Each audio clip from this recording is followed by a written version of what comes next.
3 வகையான பெண்கள் நீங்கள் பார்த்துருப்பீங்க வீட்டில். ஆம்பளைகிட்ட சொல்கிறேன்.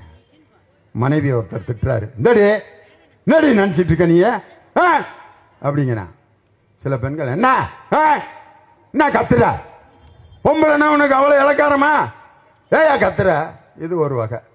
ஒரு அம்மா சொல்லுது, நம்ம வீட்டில் நடக்கிறத அப்படியே சொல்கிறாரு. 2வது வகை இருக்கு. இன்னொரு அம்மா, இந்தடி உன்னைய உதைக்காம விட மாட்டேன்டி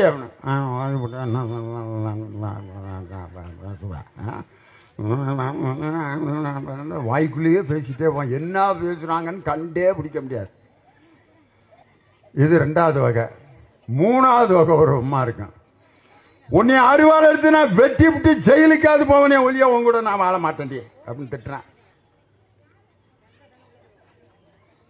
ஒரு பதிலும் சொல்ல, கொண்டு விட வேண்டிய ஒன்னே இப்படியே உட்காந்துருந்தா என்ன நினைப்பீங்க அந்த பொம்பளைய? இதுதான் ரொம்ப ஆபத்தான பொம்பளை. எந்த நேரம் வேணாலும் புருஷனை விஷம் வச்சு கொண்டுருவா.